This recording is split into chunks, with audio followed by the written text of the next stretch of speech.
अस्सलाम वालेकुम। इस वीडियो में मैंने बात करनी थी सेम स्ट्रेटजी जो मैंने लास्ट वीडियो में एक बनाई थी, जिसमें मैंने कहा था कि आप अगर इस स्ट्रेटजी पे चलें कि एक स्टॉक आपने उठाना है एक्सडी से पहले जब वो लो प्राइस पे हो, और आपने सेल करना है जब वो पीक पे जाए, लास्ट डेट बिफोर एक्सडी। वो भी मैं बताऊंगा आपको एक रिपोर्ट खोल के कि आपको कैसे पता लगेगा कि इसकी लास्ट एक्सडी क्या है। और फिर आपने क्या करना है, सेल करना है जब वो last date of the XD आएगा 50%, और बाकी 50% आपने क्या करना है, उसको री इन्वेस्ट करना है किसी और स्टॉक में, और ये प्रोसेस रिपीट करना है 6 महीने तक। अभी जो आज तारीख है 3 जुलाई रिकॉर्डिंग है, मेरी कोशिश है इंशाल्लाह फ्राइडे तक ये वीडियो निकल आएगी। I will try my best जितनी जल्दी एडिट हो सके, क्योंकि मुझे मसला ये होता है कि मैं वीडियो बना लेता हूँ, वो 2-3 दिन लगते हैं, तब तक जो है प्राइसेस में बहुत ज्यादा फ्लक्चुएशन आ जाता है। जिस तरह मार्केट आसमान की तरफ जा रही है ना, महंगाई और मार्केट यूं आपस में आसमान की तरफ जा रही है। ठीक है, इस वीडियो में ना मैंने दो चीजें ना बड़ी मजे की हैं। एक तो लास्ट वीडियो में शायद देखा होगा, वो 42 के लिखा था यहाँ पे मेरे ख्याल से, या 41 के लिखा था। इस वीडियो में मैं 49 के तक ले गया हूँ बात को। अब आप सोचोगे भाई इसने क्या खास बात की है। एक तो ये चीज, दूसरी चीज बहुत एक मजे की चीज वो ये था कि लास्ट वीडियो में स्टॉक्स की प्राइस बहुत ज्यादा थी। मुझे इवन के एक बंदे की कॉल भी आई, उसने कहा यार हम गरीब लोग हैं, ठीक है 10 लाख डाल लेते, लेकिन यार स्टॉक्स को थोड़े सस्ते रख ले, पीओएल इतना महंगा है, एफएफसी उससे भी ज्यादा महंगा है, तूने तो बस छोड़ा ही नहीं है यार, तू एमसीबी भी ले गया, तू कुछ स्टॉक नहीं छोड़ा हमारे लिए। कहता है हमारे कपड़ों के हिसाब से देखा कर। मैं कहा मेरे भी कपड़े ऐसे ही है। कहता है भाई हमें कुछ सस्ता स्टॉक था। तो इस वीडियो में ना मैंने 4 चूजे रखे हैं और 2 मुर्गियां रखी हैं, मतलब 2 बड़े स्टॉक्स, 4 जो है ना छोटे स्टॉक्स हैं। तो शायद आप लोगों को बहुत मजे के लगे जो मैं अब स्ट्रेटजी बता रहा हूँ। वही स्ट्रेटजी है कि आपने, वही रिपीट कर रहा हूँ फिर से बात, कि एक्सडी से पहले इसको संभालना है, लो पे उठाना है, और जैसे ही वो पीक पे जाए आपने सेल कर देना है। ठीक है, एक चीज। दूसरी चीज, कुछ इसमें स्टॉक ऐसे भी हैं जिनको मैं जब से स्टॉक मार्केट में, मैं जब दुनिया में आया था ना 17-16 के टाइम, तब से उनकी वही प्राइस चलती आ रही है। हाँ, उसकी 72 थी उस एक टाइम पे, उसके बाद वो ड्रॉप हुआ था 30 पे। मुझे यहाँ पे कोई कमेंट करके बता दो स्टॉक कौन सा, क्योंकि मैं आगे रिवील करने लगा हूँ स्टॉक। और अभी भी वो 30 के पास ही फिर रहा है, और सुनने में आ रहा है, चलो एक हिंट भी दे देता हूँ, गवर्नमेंट का बड़ा फेवरेट स्टॉक है।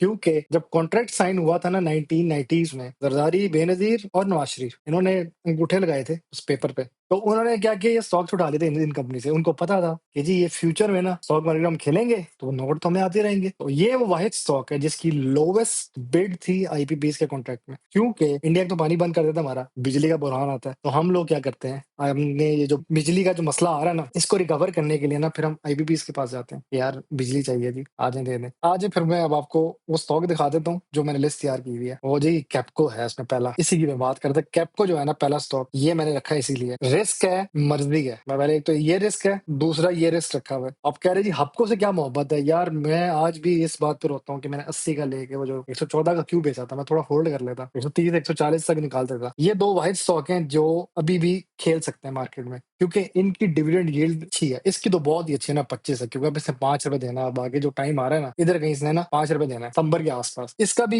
यही कुछ सीन है कि ये डिविडेंड अच्छे देता है। मैंने आगे इसका डिविडेंड का भी लिखा हुआ है। आपको जो देता है ना डिविडेंड 13.5 देता है, ठीक है। और कैपको जो देता है ना, वो आपको देता है 8.5, 8 से 8.5 देता है। तो ये मैंने 2 डिविडेंड तो पक्के रखे हुए हैं ना। और मैंने जो बाकी 4 स्टॉक्स रखे हैं ना, इस दफा मैंने 6 रखे हैं, 7 नहीं रखे हैं। वो 7 में ना फिर वो जरा दिमाग घूम जाता है कि किस महीने में उसका एक्स आ रहा है, किस महीने में उसका डी आ रहा है, एक्स डी, वो थोड़ा सा साइंस फंस जाती है। इधर मैंने जरा 6 रखे हैं। एक सबसे जो फेवरेट स्टॉक है ना पाकिस्तान की पब्लिक के पास, अगर वो बीओपी और डब्ल्यूटीएल है ना, तो तीसरे नंबर वो डीसीआर है। ये स्टॉक ना 15 से शुरू हुआ था और ये आज 27 तक पहुंच गया। और मेरी प्रिडिक्शन कहती है, मेरा फोरकास्ट दिमाग मेरा समझता है कि ये जो है ना, जब इसे डिविडेंड अनाउंस करना है तब ये 32 के आसपास पहुंचेगा। क्योंकि पब्लिक ने क्या करना है, जैसे डिविडेंड अनाउंस होता है ना, ये ऐसे ही है, जब लंगर खुलता है ना सब भागते हैं। जब शादी में क्या होता है, दुल्हन दूल्हा देख लिया, उसके बाद जैसे रोटी खुलती है, दुल्हन दूल्हा को देख के भूल जाते हैं भाई, पिक्चर भूल जाते हैं, सीधी रोटी की तरफ भागते हैं। सेम डिविडेंड में भी कहानी होती है, जब इसने डिविडेंड अनाउंस करना है, इसकी सीधी प्राइस ऊपर जानी है। तो आपने क्या करना है, इधर इसको अक्यूमुलेशन करनी है। अक्यूमुलेशन का मतलब ये होता है आपने जमा करते जाना है। मैं आपको अभी से जमा कर रहा हूँ। हम चूजों को नहीं इकट्ठा कर लेते, बंद कर लेते दड़बे में, हम कहते हैं कि मुर्गियां बन जाएंगे, लेकिन वो 2 दिन बाद बेचारे वो जो रंग बिरंगे चूजे तो मर जाते हैं। हमने मरने नहीं देना किसी को, हमने जमा करना है सिर्फ। ये वही मैं लास्ट टाइम भी वो बनी इसराइल वाले वाक्य की बात कही थी, मैंने वो दिन कंफर्म किया था। आई थिंक वो सैटरडे संडे का दिन था जिसमें अल्लाह ताला ने उनको मना किया था, उन्होंने जाले बिछा दिए। तो हमने वो जाले बिछाने, अभी भी कुछ स्टॉक्स हैं जो लो प्राइस पे फेर रहे हैं। स्टॉक मार्केट जो थी ये ऑल टाइम हाई पे गई हुई है। इस हालत में भी ना, मतलब अभी जुलाई 3 चल रहा है और आगे फ्राइडे है, तो फ्राइडे को और इसने ऊपर जाना है। ये 135, और ये अगस्त के एंड तक ना ये 135 140 के आसपास हो सकती है। इस वाली साइड पे भी ना मैं आपको कुछ ऐसे स्टॉक्स ढूंढ के दिए हैं, ये जो लिस्ट निकाली है मैंने, जो अभी भी हम बाय कर सकते हैं और अभी भी लो प्राइस में। इस स्टॉक का नाम है, ये जो SCBL लिखा हुआ है, मैं कहता इसका गलत दिखा है, SCPBL है शायद इसका सिग्नल। ये है स्टैंडर्ड चार्टर्ड, तो मैं सर्च भी कर देता हूँ। यार ये गलत दिखा है, उसको मैं एडिट कर देता हूँ। ये SCBPL है, ये है स्टैंडर्ड चार्टर्ड बैंक। लो पे फिर रहा है। अब सारे कहेंगे जी इसकी ईपीएस नहीं अच्छी, फलाना नहीं अच्छा। मैं एक बात बता दूं,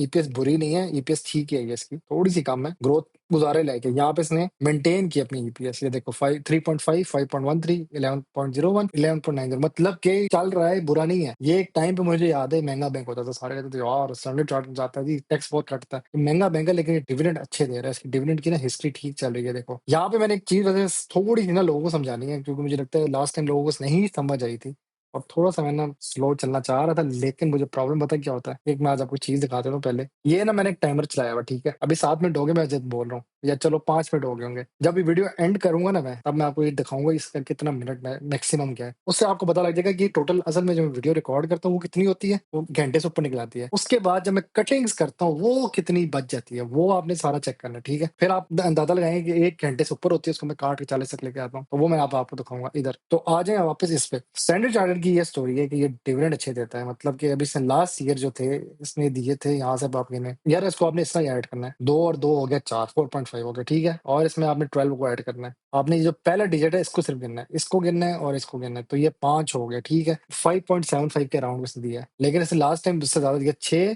8, 8.5, फिर थोड़ा सा कम दिया। लेकिन अभी जो उम्मीद है ना, जिसने अभी लेटेस्ट दिया है एंड ऑफ दिस, मतलब ये जो है ना, ये लिखिए ना 21 फरवरी, मतलब कि इसकी ये जो क्लोजिंग है ना, आज मुझे एक बंदे ने प्रॉपर पूछा था, तो मैंने कहा था शायद इसकी मैं एक अलग से एक वीडियो बना लूं कि डिविडेंड की कैसे रीडिंग करनी है आपने। ये देखो, आपने इस वेबसाइट पे जाना है डीपीएस पे, ठीक है। आपने क्या करना है, यहाँ से शुरू से ना नीचे जाना है डायरेक्ट आराम से इधर आके, ठीक है।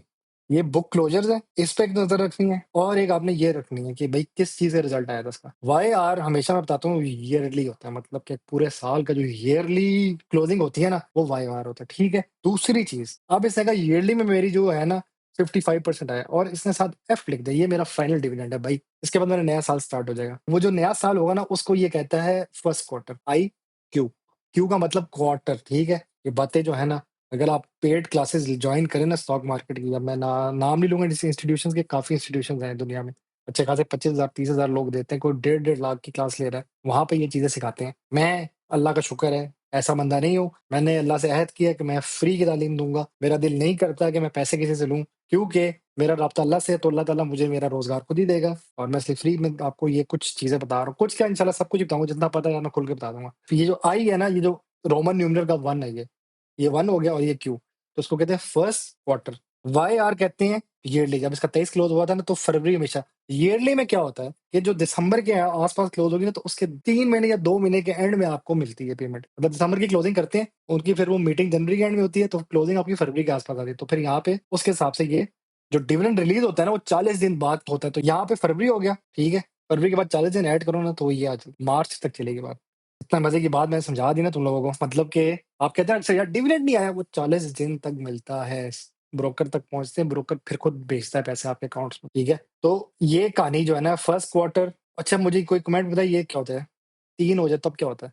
अब इसमें क्या है, first quarter, third quarter, yearly और हाफ ईयरली, ये याद रखना है। कुछ जगहों में थोड़ा डिफरेंट लिखा होता है, वो स्मॉल आई लिखा होता है, वो भी यही है। फर्स्ट स्मॉल आई लिखा होता है, 2 दफा आई लिखा होता है वो सेकंड हो जाता है, 3 दफा हुई तो वो थर्ड हो जाता है, IV लिखा होता है वो फोर्थ हो जाता है, वो ऐसे लिखा होता है। तो इनका ना, अब ये बैंक्स नाम नॉर्मली हर क्वार्टर में देते हैं। अब एक बंदे का कमेंट आता है यार बैंक्स नहीं चाहिए मुझे, तो मैंने यार इस वीडियो में कोशिश की है कि मैं एक ही बैंक रखूं। फिर एक बंदे का ये भी कमेंट आया उसी वीडियो में, जो मेरी अल्लाह का शुक्र आप लोग बड़ी पसंद आई, कि जी आपने इसको क्यों नहीं रखा जी स्टैंडर्ड चार्टर को। मैं कहा यार गुड क्वेश्चन, मैं जेन से निकल गया यार, ये भी ठीक था, बुरा स्टॉक तो नहीं है ये। असल में मैंने वो एक टेबल दिया था, जो मैंने शुरू में एक वीडियो बनाई थी बहुत पहले, 7 undervalued stocks to buy, उसमें ना ये डाला नहीं था मैंने। तो फिर उस हिसाब से जो मैंने कैलकुलेशन की, तो फिर ये नजर में से निकल गया मेरे, तो इसलिए मिस आउट हो गया था। तो ये जो है ना पे आउट डेट और ये फाइनल, ये सारा डिविडेंड की कहानी। यहाँ पे ना मैं आपको एक और चीज बता देता हूँ, इधर ना ये जो अनाउंसमेंट ये बहुत ही इंपॉर्टेंट है। अब आपने ना इस सब में ना सबसे इंपॉर्टेंट जो है ना ये देखनी है, 25 अप्रैल 2025 की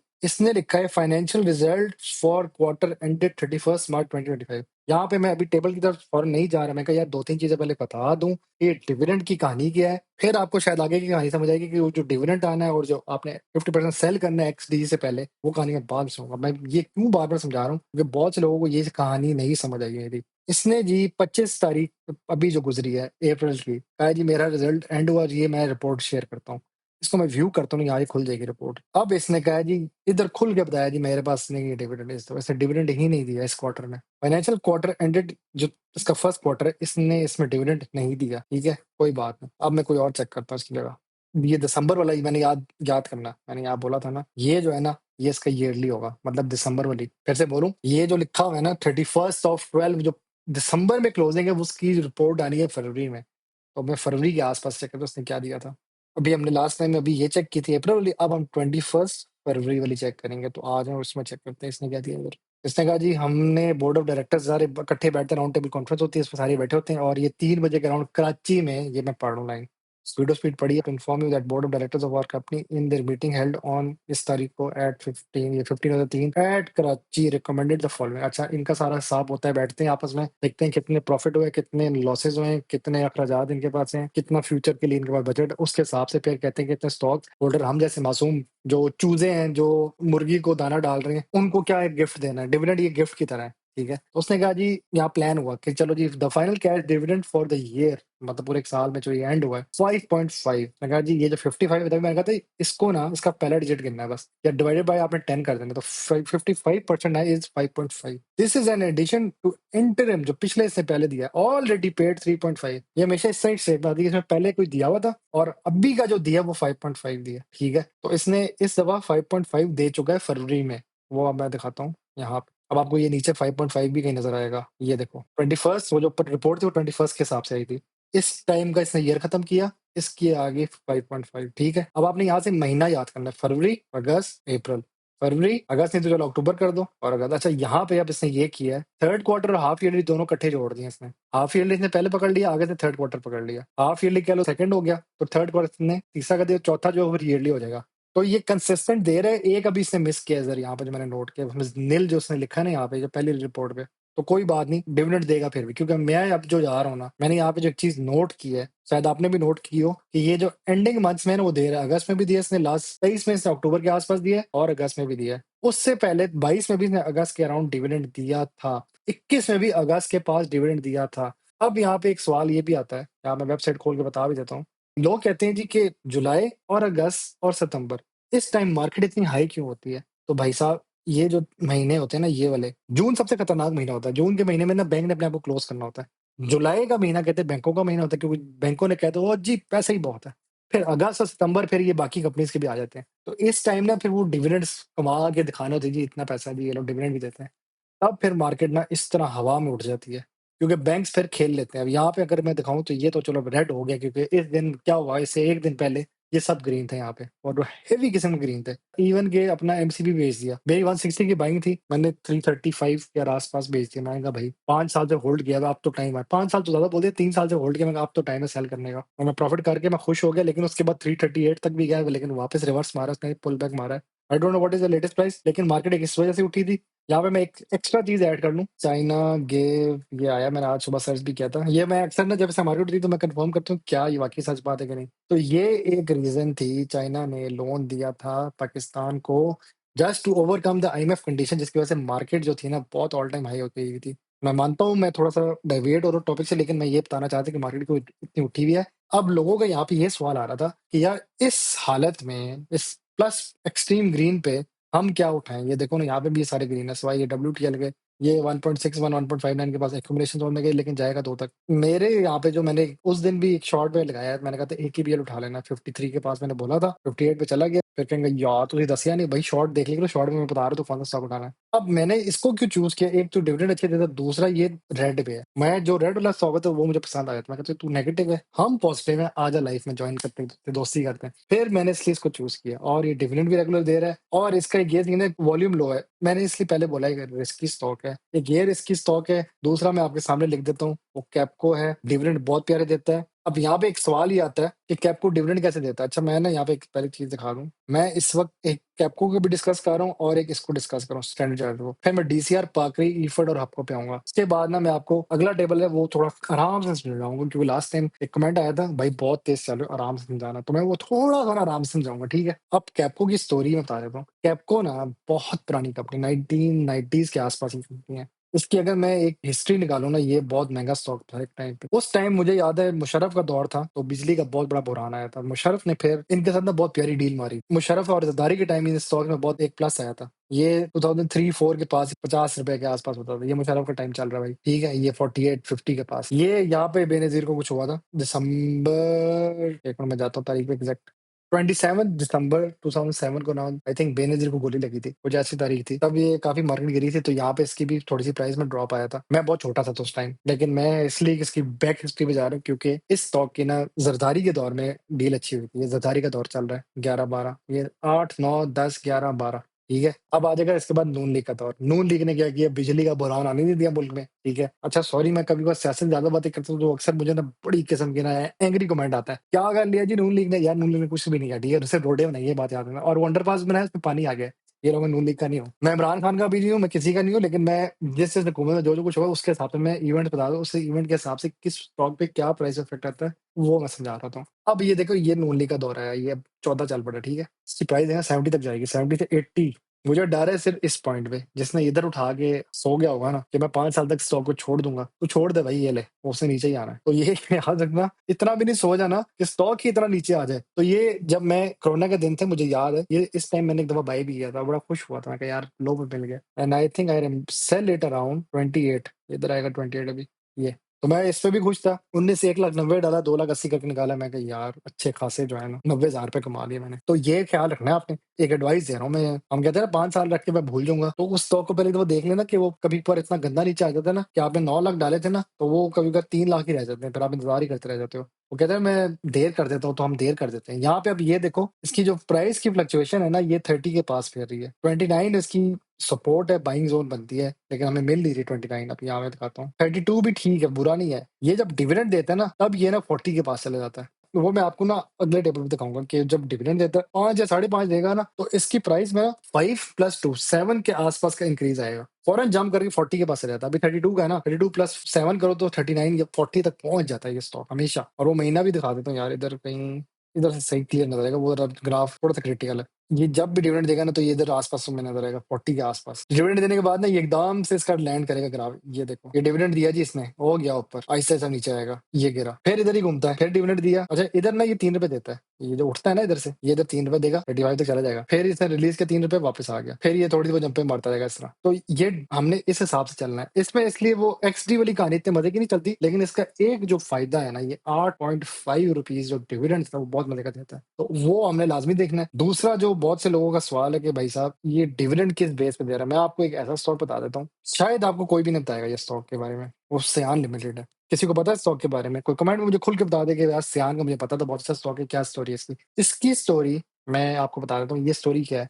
ये स्टॉक ये वाहिद स्टॉक है, एक ये और एक कैपको। कैपको भी करता है, कैपको लेकिन हिडन करता है, ये खुल के करता है। ये सारों से डिविडेंड लेता है और ये उनके डिविडेंड इकट्ठे करके देता है। ये देखो इन्वेस्टमेंट बैंक्स में आ रही है। मतलब इसकी लॉजिक ही यही है कि यार इस जिस बंदे की कंपनी, उसने क्या लॉजिक सोची होगी कि यार उसने कहा एक कंपनी बनाते हैं, सबसे डिविडेंड ले और उस हिसाब से फिर हम सबको बाँटेंगे। तो ये वही काम करता है, और ये जिस बंदे के अब्दुल समद दाऊद। अब कैपको को मैं लिंक करता हूँ इसके साथ, कैपको भी यही करता है। कैपको क्या करता है, इसने ना ये एक टाइम पे मैंने दिखा दिया आपको इसकी पास हिस्ट्री, ये अच्छा खासा अमीर स्टॉक था। 15 में ये 97 के पास गिरा था, तो ये एक मोटा मुर्गा था उस टाइम। अब फिर अब तो ये चूजा रह गया, लेकिन वो मोटा मुर्गा जब था ना लास्ट टाइम, तो उस टाइम के हिसाब से इसने क्या किया, बड़े-बड़े स्टॉक्स उठा लिए। इसने पीओएल उठा लिया। अच्छा इसका पहले बता दूँ सियान का, 1 मिनट, पीओएल के जाने से पहले, ये भी डिविडेंड्स देता है, लेकिन मैंने इसको कंसिडर किसी रीज़न से नहीं किया कि ये डिविडेंड कंसिस्टेंट नहीं देता। 22 में देता था, फिर 25 में दिया। बीच में 2 साल स्किप कर गया। इसने कहा जी रोटी खा ले तो मिस करा देते हैं। भूल गया डिविडेंड देना, क्योंकि इसको डिविडेंड अच्छे नहीं मिले तो उसने स्किप कर दिया। अब मैं आपको ना एक स्टॉक दिखाता हूँ। कैपको ने क्या किया हुआ है, कैपको ने इसको उठा के रखा। ये इस कैपको को पता है इसने जब डिविडेंड देना, तो कैपको भी इसके साथ डिविडेंड दे देता।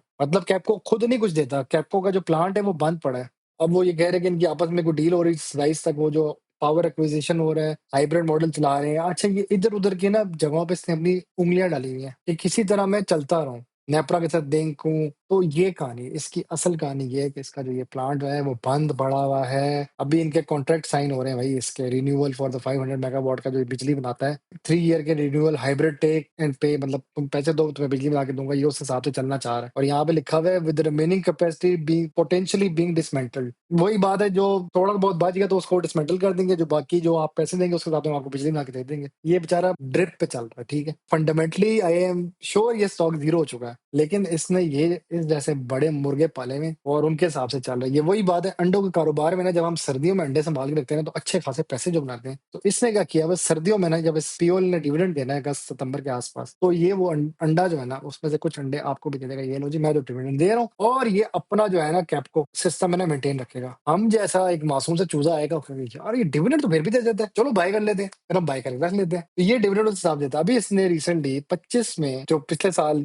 दिसंबर की क्लोजिंग थी, वही मैंने कहा था ना, दिसंबर 24 को जो है ना आपको 25 दिसंबर ही मिलेगा, मतलब फरवरी का आसपास मिलेगा। दिसंबर फरवरी लेंगे आपस में, याद रखना। और इधर मार्च नजर आएगा आपको, ये देखो मार्च। तो मैंने कहा ना, ये डिविडेंड अभी से 25 ऑफ 2025 में भी दिया, जब आईपीपी से कॉन्ट्रैक्ट ऑलमोस्ट कैंसिल हो चुका था। गवर्नमेंट ने कहा we are sorry, we can not continue with you. तो ये सीन है, इसने फिर भी डिविडेंड दिया, तो ये मैंने इसकी कंसिडरेशन में रखा है। अब मैंने आपको इस वक्त कैपको का बता दिया है, इसका बता दिया है। डीसीआर का मैं एक दफा बता दें, तो डीसीआर का सीन ये है यार, इसकी ग्रोथ ना थोड़ी सी स्लो है, लेकिन आई एम 110% श्योर ये 30 तक जा सकता है। अगर मैं इधर निकालू ना डीसीआर की, तो ये शायद ₹5 का आपको नजर आएगा। 20 साल के हिसाब से निकालू ना, यार 20 साल लिखा है, लेकिन इसने शो में 10 साल का डेटा किया। मेरे ख्याल से उससे पहले ये दुनिया में नहीं आया था। Dollar city I think late बना है, 15 में बना है। तो ये 11 से शुरू हुआ था, और ये उस टाइम भी 1.5 पे देता था। अभी भी कुछ ना कुछ दे रहा है ये, and now it is growing up and up. ये जब डिविडेंड देता है तो ज्यादा से ज्यादा लोग आते हैं, लंगर खुलता है, शादी का खाना खुलता है, तो सब बंदे अपना वो भूल जाते हैं, मैनर से रहना है, तमीज से रहना है। भाई रोटी खोली, रोटी खानी, पाकिस्तानी अवाम रोटी पे चढ़ती है। हम खाली पाकिस्तानी अवाम में, बाकी दुनिया के भी लोग देखे, सब भी ऐसे हैं। जब खाना खुलता है ना, फ्री का नजर आता है, चलो भाई खीर पकड़ो जी, आ जाओ भाई, वो वहां पे फिश खुली है, फिश पकड़ो। वो यूं आ रहे होते हैं, भाई इधर दे फिश, वो वाला साहब है इधर भी, और इधर दे डिविडेंड। तो यहाँ डिविडेंड पकड़ना है हमने। तो ये अभी ग्रो की तरफ जा रहा है, और ये अब मेरा जो दिमाग कह रहा है ये 30+ करेगा, तो इसलिए वो अगले टेबल में मैंने सारा मेंशन किया हुआ है। डीसीआर इसलिए मैंने कहा, अगर आपने बाय करना है तो 26-27 के पास मिलता है, आपने चुप करके बाय करना है। 10 लाख की इन्वेस्टमेंट डालनी है, मैंने वो स्टार्ट में नहीं बताया, लेकिन ये this is the same strategy. 10 lakh की इन्वेस्टमेंट है, हमने अपने 10 लाख को रोटेट करना है, लेकिन इस दफा कोशिश ये है कि 49,000 के आसपास बन जाएगा आपका। लास्ट टाइम 41-42 बना था, इस दफा 49,903 कुछ बनेगा, वो मैंने कैलकुलेशन की हुई है। और इस दफा मैंने एक और टेबल बनाया है, हर महीने के हिसाब से ना, मैंने उसका लिखा हुआ है इस महीने इतना डिविडेंड आएगा, और वो डिविडेंड का करना क्या आपने। तो जब मैंने कहा ना कि आपको डिविडेंड देगा, तो ये 38-40 के पास चला जाएगा, वो मैंने आपको दिखाया भी है। कैपको जब भी डिविडेंड देता है, कैपको में एक बड़ा प्यारा जंप आता है। इधर 46 तक गया है, लेकिन अभी थोड़ा बहुत ये था कि ये गया 38 तक। जैसे लास्ट टाइम दिया 38 तक गया है, तो मैं एक उम्मीद लगा रहा हूँ कि ये इस दफा फिर 38 तक की ये टक्कर दे सकता है। मैं अगर इसे ₹5 डिविडेंड दे दिया इस लो प्राइस पे, मैं लिटरली कह रहा हूँ कि जिस तरह ये हमारी स्टॉक मार्केट इस वक्त ड्रग्स पे चल रही है ना, तो ये ड्रग्स पे लोग इधर भी आ जाएंगे। क्योंकि मुझे याद है, मैं आपको यहाँ पे एक फनी स्टोरी सुनाता हूँ। फैसल बैंक पे ना कैप लग गया था, परसों की बात है, कल की भी बात है, ये रोज लग रहा है कैप इस पे, ठीक है। अब फैसल बैंक पे जब कैप लग गया, तो लोगों ने क्या किया, यार फैसल बैंक तो नहीं बाय कर सकते थे, पब्लिक ने माड़ी को चुक दिया भाई। माड़ी को इन्होंने विद इन अ डे उठा के हवा में रख दिया भाई। 23 जून को ये है कि बाद जम देखो कहां तक गई, ओ तेरी खैर। ईरान वाला मसला हल हुआ, कल पड़ी 630, अब ये 680 तक जाने का मूड बना रहा है। 49 तक चला गया, आगे मुझे लग रहा है ये चल पड़ेगा, और ये एक्सट्रीम ग्रीन पे चली जाएगी मार्केट। माड़ी 700 टच कर सकता है। सिर्फ सीन ये है माड़ी का कि इसकी अगली एक बोर्ड मीटिंग आ रही है, जिसका लोगों को शिद्दत से इंतजार है। अभी जो इसका अगला एक रिजल्ट आना है ना, इस तारीख के आसपास आना है, जिसका लोगों को इंतजार है। जुलाई के बाद अगला अगस्त है, लोगों ने इसको उठा के 700-900 के आसपास ले जाना। इसने ₹10 भी डिविडेंड दिया ना, ये 750-800 के पास चला जाएगा, तब जाके मैंने सेल करना है, जान छुड़ानी है इससे। मैं फंसा हुआ नहीं हूँ, लेकिन मैं ये कह रहा हूँ कि आई नीड प्रॉफिट यार, मैं इससे निकलना चाह रहा हूँ, मैं और स्टॉक में जाना चाह रहा हूँ। इधर भी यही सीन है, जब डिविडेंड देता है ना, तो सारे आ जाते हैं और वो उठा देते हैं उस चीज को। ये ऐसी है कि कोई बंदा मशहूर होता है तो सारे देखते हैं यार। व्लॉगर में देख लो, रजब भट्ट में क्या है, कुछ भी नहीं है जी, देखते हैं जी। वो कभी बहन को तंग कर रहा होता है, कभी ऐसे बाल किसी का पकड़ रहा होता है, अपने अब्बू को ऐसे गले से पकड़ रहा होता है। फैमिली को तो मैं भाई यार ज्यादा नहीं बोलूंगा, कोई फ्राई की लग जाएगी, लेकिन मैं जनरल बात करूँ, टू मच यार, एक्सट्रीम गैंड है उसमें, लेकिन सब देखते हैं जी। मेरे चैनल पे थोड़े से लोग आते हैं, जो इलम फ्री का मिल रहा है उधर कम है, जो गंद है सारे देखते हैं यार, गंद है, लेकिन फिर भी देख लेते हैं। आई डोंट नो कौन सी क्राउड है उसके पास, लेकिन लोग आते हैं उस तरफ। तो सेम इधर भी डिविडेंड आता है, तो यार इधर भी सब भागेंगे, याद रखना। तो डिविडेंड वाला स्टॉक बहुत इंपॉर्टेंट है। मैंने अब आपको कैप्को की बहुत स्टोरी सुना दी है, डीसीआर हो गई, ये 3 तो हो गए। पाखरी जो है ना, मैंने बहुत पहले कॉल दी थी, पाखरी को 13 पे उठा लो, ये बहुत प्यारी रेट में चल रहा था। आई डोंट नो, किसी ने इसको गौर ही नहीं किया। लोगों ने कहा यार इसको कौन पूछता है, कोई नहीं पूछता, लोगों ने पूछ लिया भाई। मैंने इधर की कॉल दी थी आपको 12.92, मैंने कहा इधर की उठा लेना, 13 पे भी मिलता है, इतने पे भी उठा लेना। May 29 को मैंने कहा था उठा लेना। अब ये 14.5 और ये 5.8% है, ये मतलब 15 तक जाएगा, क्योंकि इसका भी डिविडेंड आ रहा है। तो पाकरी का भी यही सीन है कि दिस इज गोइंग टुवर्ड्स चांद। अच्छा, इसका ये क्लोजिंग होती है, फाइनेंशियल जो दिया आता है, और बुक क्लोजर जो है ये अपने फिक्स इस पे देता है।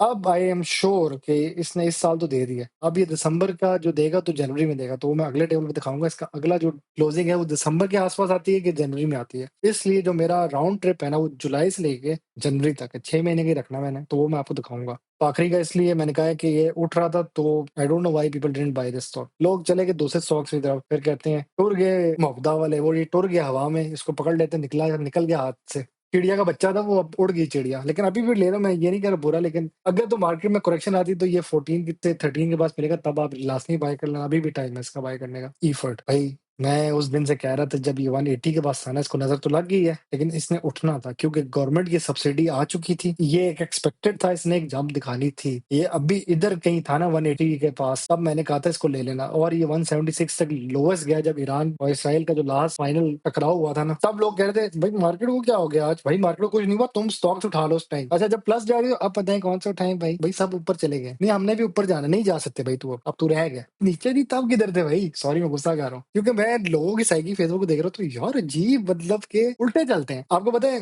गेम क्या होती है? वॉरेन बुफे का फेमस कोट है, उसको अपने दिमाग में डाल लो, everybody is buying you have to sell, when everybody selling you have to buy. जब मार्केट क्रैश हो रही होगी तो तुसी बाय करना नहीं, जब मार्केट उठ रही होगी तुसी सेल करना है। पंजाबी जब मैं कल की थी, मैं ये समझा रहा हूँ कि जब आपको मौका मिल रहा था, जब ये नीचे इधर बिल्लियों की तरह नीचे फिर रहा था, तो इतनी कोई हैवी किस्म की नजर लगी थी, 176 तक आ गया था, तब नहीं बाय किया। और यार ये रह गया, 2 रुपए डिविडेंड देगा, मानता हूँ इसने 2 रुपए दिया है, इसने इधर 2 रुपए दिया है, 2.2 दिया है, लेकिन इसने 8 रुपए भी तो दिया था ना यार एक टाइम पे, ये रिकवर कर सकता है। This stock has big potential. इस स्टॉक की अगर मैं कहानी एक बता दूं ना आप लोगों को, दिल, मैं कहता हूँ दिल बड़ा हो जाएगा। ये कंपनी एक दफा डूबने लगी थी, ये स्टोरी थी, अब सुन लो बड़ी गौर से, मैंने यहाँ टाइप किया क्योंकि मुझे स्टोरी की कहानी पता थी। हुआ ये था स्टोरी में कि ये कंपनी ना एग्रो फर्टिलाइजर डूबने लगी थी। इसका जो फॉरेनर था ना, फॉरेनर ओनर, आपको पता है मुशर्रफ के दौर में ना बहुत ज्यादा ड्रोन अटैक्स होते थे, तो फॉरेनर्स काफी लीव कर गए। मैं सेंट मैरिज अकेडमी स्कूल में पढ़ता था, उस टाइम भी यही हुआ था। हमारी सिस्टर आइलिन थी, सन 2007 में वो छोड़ के चली गई थी, ठीक है। तो हुआ ये, बहुत से फॉरेनर तो पाकिस्तान छोड़ के चले गए थे। तब पाकिस्तान कंपनी के जो एम्प्लॉइज थे ना, ये एग्रो फर्टिलाइजर के, इनके लोकल एम्प्लॉइज जो थे ना, जिस तरह मैं अगर किसी सिविल एविएशन में पहले काम करता था, अब मुझे लग रहा है जी सिविल एविएशन में डूब जाना है भाई, मैंने अपने घर में अपनी वालदा या मेरे जो भी घर में जितना भी गोल्ड है मैंने जमा करना है उनसे लेके, और मैं पैसे लेके कंपनी को दूंगा कि प्लीज आप चले, आपने बंद नहीं होना। क्योंकि अगर वो सिविल एविएशन बंद हो जाता तो मेरा रोजगार बंद हो जाता। तो इस कंपनी की भी यही स्टोरी एग्रो फर्टिलाइजर की, कि इसको लोगों ने बचा लिया, वरना दिस कंपनी वाज फिनिश। का फॉरेनर जो था छोड़ के चला गया था। ये स्टोरियां ना शायद आपको उर्दू की मैडम किताबों में पढ़ाएंगी कभी फ्यूचर में। मैं अभी से बता रहा हूँ कि कल को कोई बच्चा यूनिवर्सिटी में कहीं सुन रहा होगा तो वो कह सकता है जी मैंने स्टोरी एक मेरे जैसे बंदे से सुनी। ठीक है, मैं तारीफ नहीं कर रहा, लेकिन ये स्टोरी है इसकी, और ये बड़ी सच्ची स्टोरी है। फिर लोगों ने क्या किया, वो ये नहीं बताया कैसे, लेकिन उन्होंने गोल्ड शोल्ड बेच के पैसा जितना अपनी जमा पूंजी है उसको निकाल के इसको सेव किया। अब ये क्या, अगर कोई एआई की स्टोरी है तो प्रॉपर सर्च करना, ये वाकई इसकी स्टोरी सच है, और ये कहानी बहुत मशहूर है, पाकिस्तान की हिस्ट्री बुक्स में लिखी गई है स्टोरी कि एक एग्रो फर्टिलाइजर कंपनी को बचा लिया गया था उस टाइम। तो ये स्टॉक जो है एक गोल्डन अंडा है, अभी भी मैं कह रहा हूँ। ये अगर आप इधर भी जाओ ना, ये जो है ना केक का पीस, इधर आपको ईफर्ट किधर है, फर्टिलाइजर में एफर्ट तो बहुत ही बड़ा है ना, उसको तो रहने दो, ईफर्ट भी आपको नजर आएगा। फातिमा भी ऐसे ऐसे आ रही है, लेकिन ईफर्ट लाजमी नजर आएगा आपको। ईफर्ट लोगों का बहुत फेवरेट स्टॉक था, पहले एक टाइम पे ईफर्ट ज्यादा होता था, एफएस भी इधर होता था। अब ठीक है, लोग थोड़ा ट्रस्ट उठ रहे हैं, बाहर आ रहे हैं, लेकिन agro fertiliser still there. Don't give up with this stock, ये अभी भी जान मार सकता है। ये स्टॉक 233.67 से रिटर्न मारा है इसने, तो याद रखना जब पीक से आया हो ना, तो उसकी एक पीक वापस नजर आती है कि यार एक दफा उधर गया था ये। जिस तरह हम कहते हैं ना कि जी नवाज शरीफ ने तो इकॉनमी बड़ी फिट कर दी थी, वो और बात है कि उसने डॉलर को कहाँ से लेके कहाँ पे रख के इकॉनमी चला दी थी। 100 पे डॉलर था भाई, हम तो खींचते यार, महंगाई नहीं बढ़ बॉडी। हमें भी है कि जी नून लीग जैसी भी है, पहिया चला देती है इकोनॉमी का, कैसे जी रोटी बना देती है, पहिया चल जाती, घड़ियां चल पड़ती पहिए पे। तो ये भी है कि ये वापस ये रिटर्न मारेगा। So be always prepared for this type of stocks. अगर ये गिर रहे हो, इनको एक्यूमुलेट करते हो। एक्यूमुलेट का मतलब है जमा करते जाओ भाई। जब आप एक इसको ऐसे समझ लो कि जब कोई सेल लगती है ना, तो औरतें पता क्या करती हैं, सबसे पहले ना सेल पे चली जाती हैं, आओ यार कपड़े लेते हैं। तो वो जो सेल लगी हो ना जब किसी स्टॉक की, तो उठा लिया करो। ये गोल्डन अंडा होता है, ले लिया करो। ये मैं आपको इसलिए मुख्तलिफ मिसालों से समझाता हूँ कि शायद आपकी दिमाग में इस तरह समझ आ जाए बात। मैं चाहता हूँ कि आप लोग पेड ग्रुप्स में ना पैसे देकर आप मेरे व्हाट्सएप ग्रुप में आए। मैं वहाँ पे बहुत खुल के एजुकेशन दे रहा हूँ। मुझसे जो सवाल पूछना है मैं आपको बताऊंगा। ये स्टॉक्स की स्टोरीज में बताऊंगा कि कौन सा स्टॉक उठाना चाहिए। अब उल्टा मुझसे ब्रोकर को पूछता है, यार तू बता दे कौन सा स्टॉक उठाए, और मैं कहा नहीं तू बता। वो हम दोनों प्रॉपर घंटा बात करते हैं, नहीं तू बता। एक और मैं एक चीज बता दूं टेबल दिखाने से पहले, यहाँ पे ना मैं आपको एक इसके बाद एक आखिरी चीज बता दूं। आप कहते हो कि यार आपकी वीडियो बहुत लंबी होती है, यार मैं ना कुछ 5-6 चीजें घुमा के ना मेरा दिमाग खोलता हूँ, फिर मैं मेन बात पे लाता हूँ। आप उस तरफ समझ आएगी स्टोरी। प्लेयर का मैंने बताना, प्लेयर है कौन, मैं यहाँ लिखूंगा ना टॉप 10 ब्रोकर्स। एक लॉजिक समझनी है आपने स्टॉक मार्केट में, ठीक है। स्टॉक मार्केट लॉजिक ये है कि जब आप स्टॉक बेचते हैं ना, मैंने आज अगर एमसीबी बेचा तो मैंने तो बेच दिया, लेकिन मेरे ब्रोकर के पास वहीं पे रहा। उसकी मर्जी है कि वो आगे बेचता कि नहीं बेचता। मेरे ब्रोकर ने मेरे सब अकाउंट में तो स्टॉक को बेच दिया, लेकिन उसने खुद नहीं आगे बेचने दिया। उसने कहा कि अच्छा ये चल तुम्हें दे दे, तू जा रहा है ना, ये ले मैं जेब में डाल लेता हूँ। बिक गया उसको पैसे दे देगा, अपनी जेब से दे देगा, लेकिन वो इसको होल्ड कर लेगा। तो ये जो है ना, ये जो प्लेयर्स, ये इनको प्लेयर कहते हैं। एकेडी हो गया, ये बीएमए वाला हो गया, सबसे बड़ा प्लेयर ये भी है, ये भी है। अब मुझे डर है ये शायद वीडियो ना मेरी डाउन हो जाए, लेकिन मैं एक जनरल बता रहा हूँ कि ये प्लेयर्स हैं। ये लोग क्या करते हैं,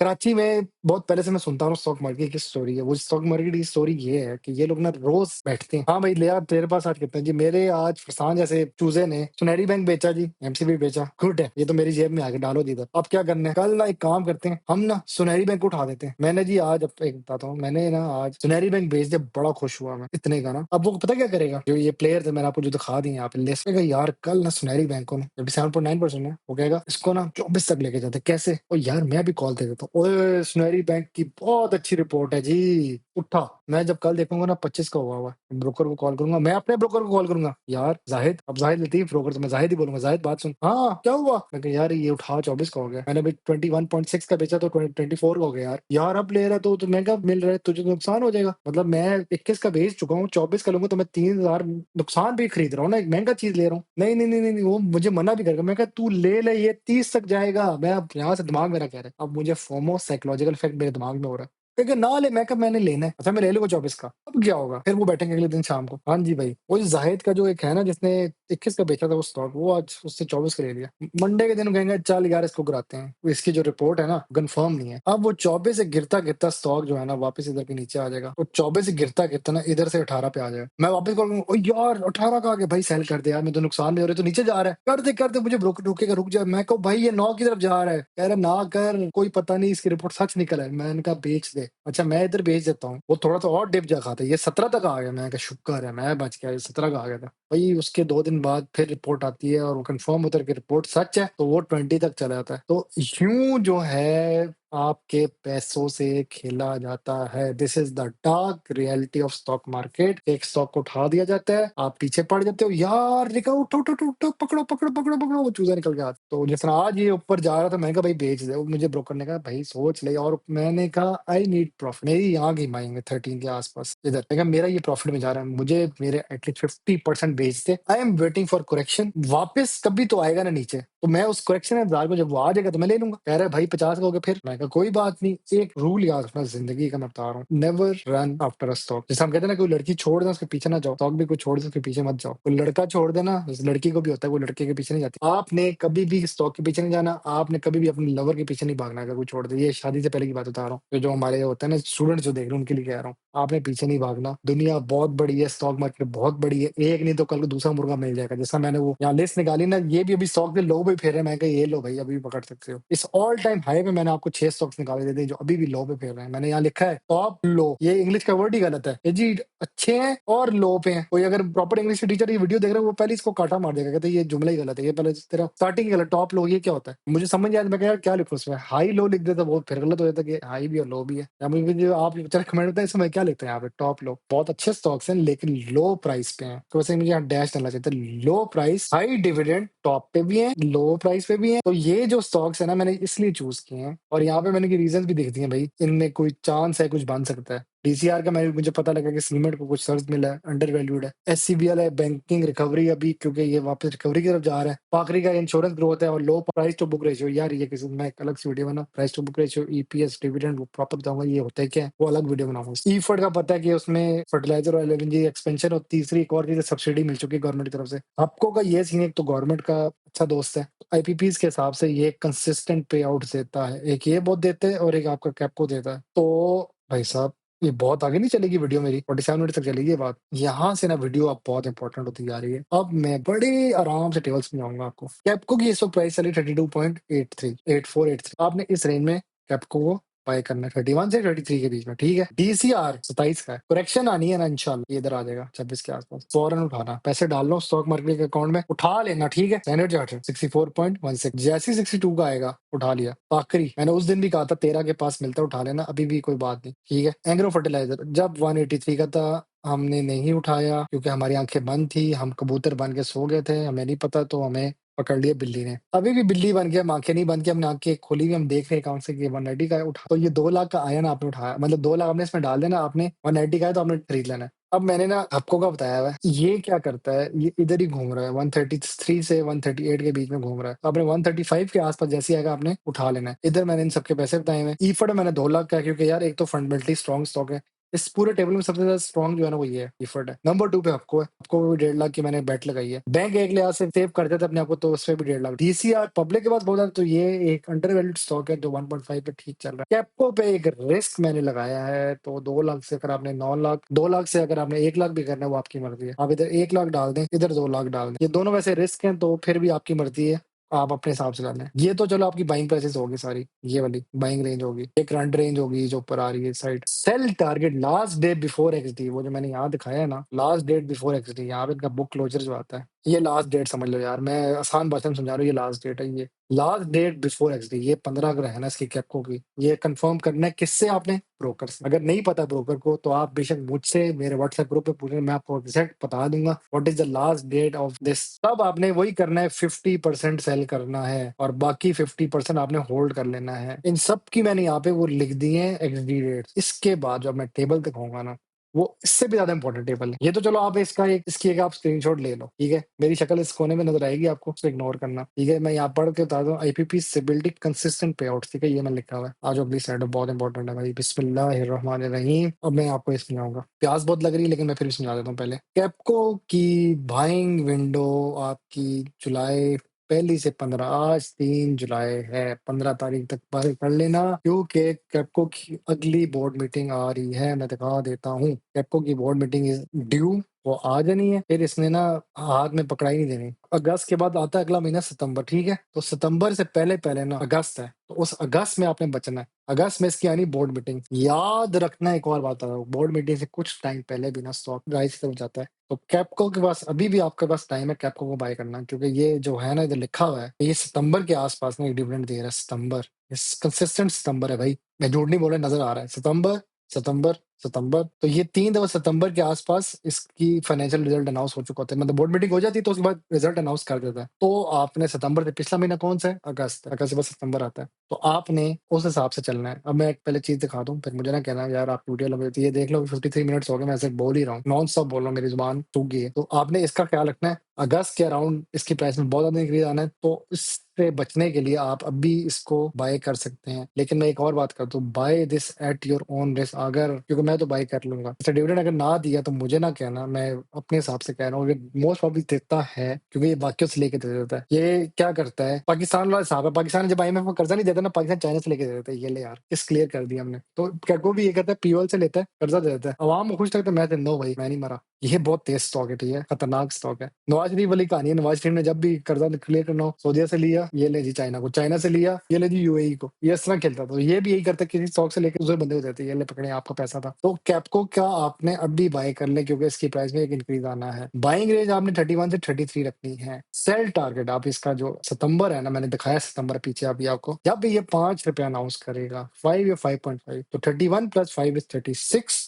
आराम से समझा देता हूँ यार, तेज तो नहीं हो रहा। 31 + 5 इज इक्वल टू 36, ठीक है। प्लस हमेशा ना 2 लाजमी ऐड करना, 39 आएगा या 38 आएगा। एक बात याद रखना, जैसा मार्केट आजकल चल रही है ना, ये 40 टच कर सकता है। आपने क्या करना है, 50% ना जब इस प्राइस पे पहुंचेगा, last date before XD, last date before XD, मैं बार-बार बोल-बोल के थक गया हूँ। अब जो लेटेस्ट आएगी उसके हिसाब से, तो मेरे ख्याल से ये 24 ही होगी। तो इधर मैंने थोड़ी-सी डेट गलत लिखी हुई है। इधर मैंने एक रफली 15 लिखी कि ये इसकी लास्ट एक्स डेट होगी। इधर जब ये एक्स डेट आएगी ना, आपने 50% सेल करना है। अगर ये 39 या 40 का चला गया ना, ठीक है, तो आपने 50% सेल करना है इसको। मैं आपको दिखा देता हूँ, हमने डाला है 2 लाख इसमें, ठीक है। लेट्स सपोज मैं इसको 31 का बाय करता हूँ, 2 लाख का। मेरे पास 2 लाख पड़ा है, ठीक है, डिवाइडेड बाय मैंने इसको 31 का बाय किया, मेरे पास 6451 स्टॉक्स आ गए। सही है, 31 का बाय। अब मैं सेल करता हूँ इसको 40 के पास जाके, इसको मैं 40 करूंगा ना, तो ये अमाउंट मेरे पास वापस ट्रांसफर हो जाएगी। लेकिन ये पूरी नहीं आएगी, मैं बताता हूँ क्यों। क्योंकि हमने 50% करना है, तो 40 के बजाय मुझे 20 से करना चाहिए था, तो मैं इसको डिवाइड करूंगा 2 से, तो 1,29,032 मेरे पास आ जाएगा। लेकिन एक और जो चीज यहाँ पे होनी है वो ये है कि मुझे यहाँ पे 15% टैक्स पड़ेगा, तो मैं इसको 0.85 से मल्टीप्लाई करूंगा, तो 1,96,777 मेरे पास ये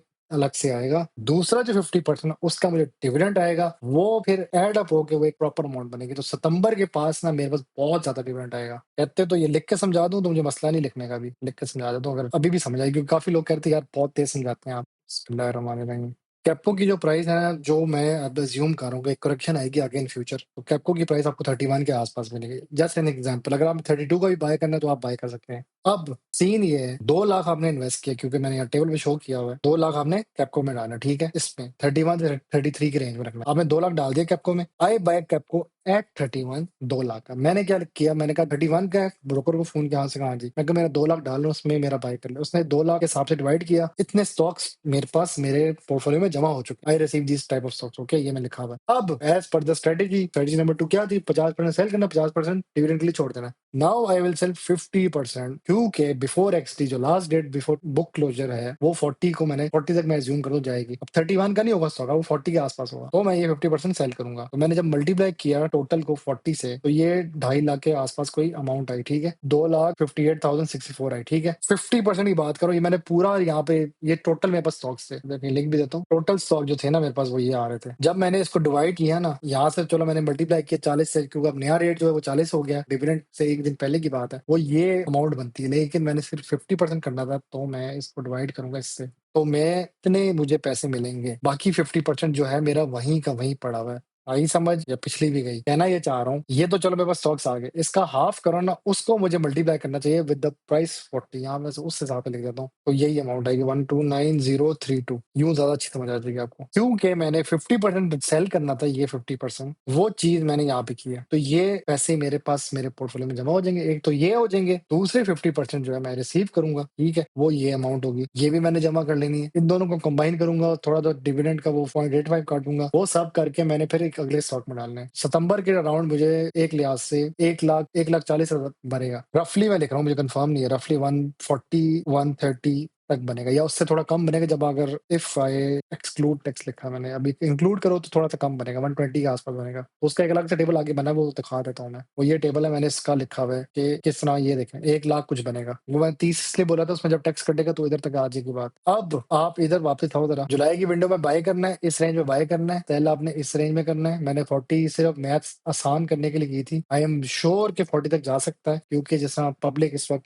जिधर डिविडेंड आता है, जिधर रोटी खुलती है, सब भागते हैं कि शादी का खाना खुल चुका है, तो लोग इधर भी भागेंगे। और आपने इस तारीखों के अराउंड सेल करना है, 8.5 डिविडेंड देना है, वो 50% डिविडेंड के लिए रख लेना आपने, और 50% आपने इधर सेल करना है, जो मैंने अभी आपको इधर समझाया है। इस कहानी के बेशक आप स्क्रीनशॉट ले लें, ठीक है, कि ये और ये इस तरह की कहानी हो सकती है। ये मैंने एक सितंबर का केस सिनेरियो, सितंबर में कैप्को का ये केस सिनेरियो बनता है। बाकी स्टॉक से करूंगा तो यार वीडियो 2 घंटे की हो जाएगी, फिर आप कहेंगे इतना इतना टाइम भी देखने का। तो मैं चाह रहा हूँ कि अभी छोटी हो जाए, वैसे मैं दिखा देता हूँ टाइमर के हिसाब से भी। इस वक्त असल टाइम ये चल रहा है, 1 घंटा 6 मिनट चल रहा है। तो मेरा काम है कि मैं कैसे एडिट करके इसको 40 तक लेके जाऊंगा इंशाल्लाह, डोंट वरी। कैप्को हो गया, जुलाई 20 से अगस्त 5 तक ना आपने डीसीआर उठाना है इस प्राइस रेंज में। सेल आपने 31 के आसपास करना है, जब ये डिविडेंड के अराउंड देगा। अब यहाँ 5 की जगह ये काटो, इसको ये 2 है, ज्यादा लिख दिया 5 वैसे। 2 या 3 तक देगा। अगर तो इसने 30 टच कर दिया और वो मुझे उम्मीद है करेगा, फिर ये 5 दे भी सकता है। कैप्को का जो डिविडेंड है ना, आपने कैप्को का आपको मिलेगा सितंबर के आसपास, ठीक है? वो आपने री-इन्वेस्ट करना है डीसीआर में, ये डीसीआर में, और डीसीआर ऑलरेडी आपके पास पैसे डाले हुए, आप डीसीआर में यहाँ पे 1.5 लाख, ऊपर से कैप्को का भी डिविडेंड आ गया, तो अच्छे खासे डीसीआर आपको जमा हो जाएंगे। वो डीसीआर का क्या करना है आपने, जब इसका डिविडेंड मिलेगा नवंबर के आसपास, वो आपने इकट्ठा करके पाकरी में डाल देना है। इसका डीसीआर को आपने पाकरी में डाल देना है, कैप्को को आपने डीसीआर में डाल देना है। अब आ गई बारी जुलाई से अगस्त में। अब हम जुलाई से अगस्त तक चलेंगे। मैं कैलेंडर नहीं इसको खोल रहा, मैं इसको यहीं से डायरेक्ट समझा रहा हूँ, क्योंकि वीडियो ऑलरेडी बहुत लंबी हो चुकी है। स्टैंडर्ड चार्टर्ड का जो आपको अगस्त से 10 से 25 के राउंड 62 के राउंड मिलेगी, वैसे अभी भी मिलती है तो बाय कर लो। और सेल टारगेट आपको मिलेगा 74 से 76। ये मैं इस assumption से जा रहा हूँ क्योंकि इसने 7.5 नहीं तो 4.5 तो देगा डिविडेंड।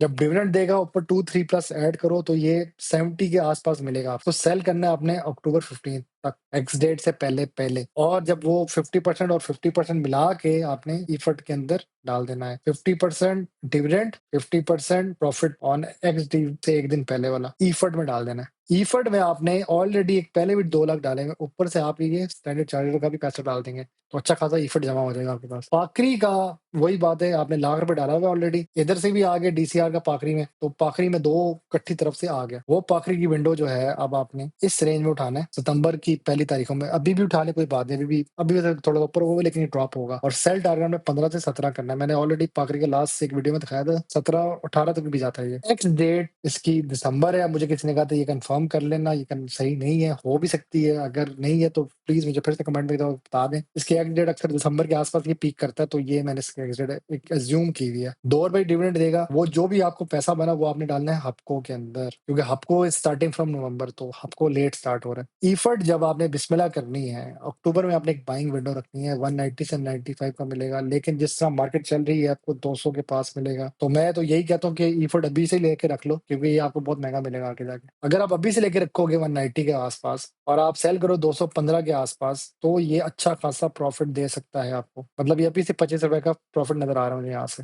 इसका जब एक्सडी आएगा और इसमें अगर डिविडेंड, तो ये बहुत ज्यादा लिख दिया मैंने यहाँ पे, इसको आप कह लें 10 रुपए तक देता है डिविडेंड, तब इसकी प्राइस में इतना इंक्रीज आएगा। और एक्सडी से पहले आपने सेल करना है 50% वो, और जो आपने डिविडेंड लेने के बाद जो आपको पैसे मिलेंगे वो इकट्ठा करके आपने कैपको में डाल देना है। तभी ये प्रोसेस रिपीट होता रहेगा। इसमें आखिरी में जो है आपका हपको है, वो आपने नवंबर में लेना है, अक्टूबर बाद नवंबर ही आता है ना, और वो आपको इस रेंज में मिलेगा। यार अभी भी इस रेंज में मिल रहा है 138 के पास, तो इसको बाय कर लो। ये मुझे लग रहा है नवंबर तक ना ये 140 प्लस होगा, तो इतने में लेके 152 का बेचोगे तो आपको 20, 12 या 15 रुपए का प्रॉफिट नजर आ रहा है इधर। सेल जो है इसकी एक्स डेट आ रही है 15 जनवरी को। ये तरह लंबा टाइम दे रहा है, तो जब ये एक्स डी होगा तो ये अच्छे खासे पैसे देगा आपको। 50% सेल करना है, 50% स्टैंडर्ड चार्टर में डालना है, जो ये अगस्त में है। तो इस तरह आपने स्टॉक्स में खेलना है। 10 लाख आपके घूमते रहेंगे। अब आज अगला टेबल दिखाता हूँ जो बहुत मजे का है। अगर नहीं समझ आई तो प्लीज, भाई तो वीडियो लंबी होगी तो थोड़ी सी स्पीड मुझे तेज करनी पड़ रही है, तो आए चले अगले टेबल दिखाता हूँ आपको। कमेंट में बता दें, मैं खुल के समझा दूंगा, ये शेयर कर दूंगा स्लाइड, डोंट वरी। हर महीने के हिसाब से मैंने यहाँ पे इस दफा एक नया सिस्टम आ रहा है, वो ये था कि टेबल्स बना दिए, क्योंकि अगस्त में हमारा जो सिस्का है ना वो थोड़ा कम है, पैसे कम मिल रहे हैं हमें अगस्त में,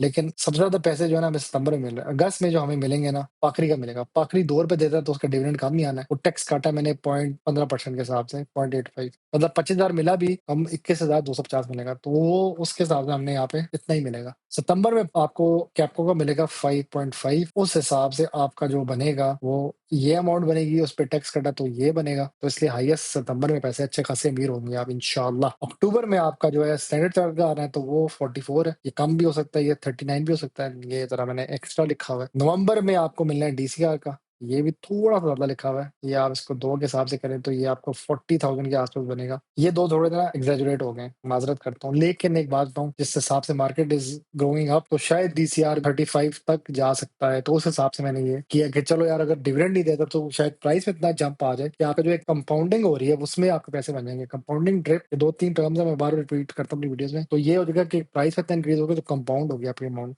उस हिसाब से तो ये थोड़ा सा एक्सेप्टेबल रेंज है।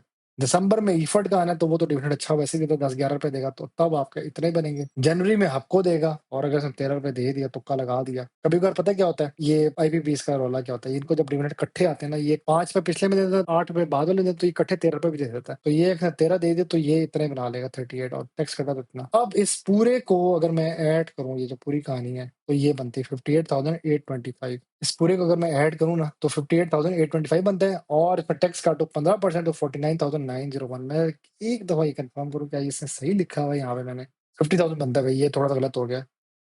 तो भाई साहब आप ना 50,000 के राउंड बनाएंगे कुछ, मेरे ख्याल से इसने जो एडिशन किया ना उसके हिसाब से ये इतना ही बनता है। तो ठीक है 49,000 बहुत है यार, 900 बहुत है। मैं 50,000 करके क्लिक बेट नहीं करना चाह रहा अपनी वीडियो को। 50,000 पर मंथ बनेगा जी, आ जाए वीडियो देखें जी, क्लिक कर दी यार, ये तो कोई और ही कहानी समझा रही, नहीं ऐसा नहीं करना चाह रहा। 49,000 बनेगा तो तब भी बहुत मजे का पैसा बनेगा। ये मंथली कैश फ्लो मैंने बता दिया आपको, इसकी स्क्रीनशॉट ले लें आप, मेरी शक्ल को शायद इस कोने में आएगी तो शायद टेबल ना खराब करे। आगे आ जाए प्रॉफिट समरी। अब वही कहानी जो मैंने बहुत पहले लास्ट वीडियो में बताई थी, इसमें क्या बनेगा आपका, जो डिविडेंड से बनेगा वो ये बनेगा, जो कैपिटल गेन से बनेगा वो ये बनेगा। इन दोनों को जब हम ऐड करेंगे वो ये अमाउंट बनेगी, ठीक है। क्योंकि हम फायदे रहे माशाल्लाह से, तो हम पे टैक्स लगेगा। डिविडेंड का जो टैक्स है वो ये मैंने लिखा हुआ है, और इसका जो टैक्स कटा वो ये लिखा हुआ है। इन दोनों को ऐड किया तो ये बन गई अमाउंट, ठीक है। तेज तो नहीं चल रहा यार, बता देना कमेंट। इसका जो टैक्स कटेगा वो ये अमाउंट टैक्स कटेगी, ये माइनस करूंगा इसमें से मैं बाद में। इसका जो टैक्स बन रहा है वो ये है, इसको भी मैं माइनस करूंगा इस बड़ी अमाउंट से। इन दोनों को मैं प्लस इसलिए कर रहा हूँ क्योंकि मैंने इसको फिर एक दफा माइनस करना ही करना है। ये टोटल टैक्स मैंने पे कर दिया, ये लें जी, गवर्नमेंट आप खुश हो जाए,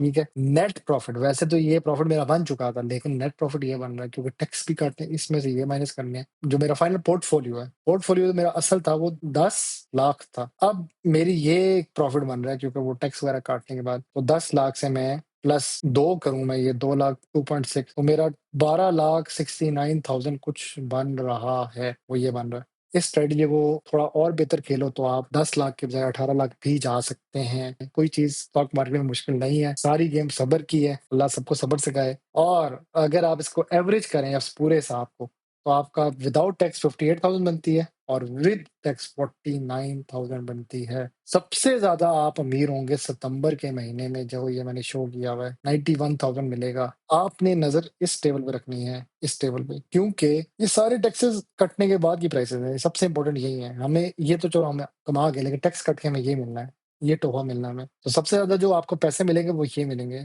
सितंबर के महीने, जो अगर कैपको का हाईएस्ट डिविडेंड मिलेगा। तो टोटल आपका जो पैसा बनेगा इस पूरी कहानी में वो है 49,000। मैंने वैसे भी चेक किया तो 50 के आसपास बन रही है अमाउंट, 50,000 पूरी बनती है, लेकिन अब मैंने इसके जो लिख दिया है अपने हिसाब से उस टाइम, तो 49 है। तो मोस्ट प्रोबेबली आपको 49 के पर मंथ की एक वीडियो का थंबनेल नजर आएगा इंशाल्लाह। अब अल्लाह ताला मुझे हिम्मत दे, इसको मैंने एडिट करना है, और इतनी हिम्मत दे कि मैं इसको एडिट इस तरह करूँ फ्राइडे के राउंड ये रिलीज हो, जुमे के बाद, ये जुमे से पहले मोस्ट प्रोबेबली। तो आप लोग देखना। अब मैं एक बिफोर क्लोजिंग दिस वीडियो एक चीज आखिरी दिखा दूं, 1 घंटा 17 मिनट तक है ये वीडियो। अब इसको मैं एडिट करूंगा तो आपको 40 मिनट के आसपास मिलेगा, और मेरी बैटरी भी ऑलमोस्ट खत्म हो चुकी है। तो ये स्लाइड्स ना मैं शेयर कर दूंगा। ये 2 रिक्वेस्टें थी, एक बंदे की रिक्वेस्ट थी कि स्टॉक्स चेंज करें, दूसरे बंदे की रिक्वेस्ट थी बैंक से हटा दें, तो मैंने बैंक से हटा दिया था, एक बैंक छोड़ा है खाली, ठीक है। तीसरे बंदे की रिक्वेस्ट थी, ये सब्सक्राइबर से रिक्वेस्ट बता रहा हूँ, एक रिक्वेस्ट थी कि जी बैंक्स बहुत ज्यादा हैं वो हटा दें, तो सारे बैंक हटा दिए सिवाय इस बैंक के, ठीक है। दूसरी रिक्वेस्ट ये थी कि स्टॉक्स बहुत महंगे हैं वो थोड़े हल्के करें, ये कर दिया। तीसरी रिक्वेस्ट ये थी सेम स्ट्रेटेजी हो, थोड़े पैसे बढ़ा दें, 50% तक जाते थे तो वो 50% तक तो मैं ले आया, मतलब 50,000 तो बना ले, 50% तो नहीं,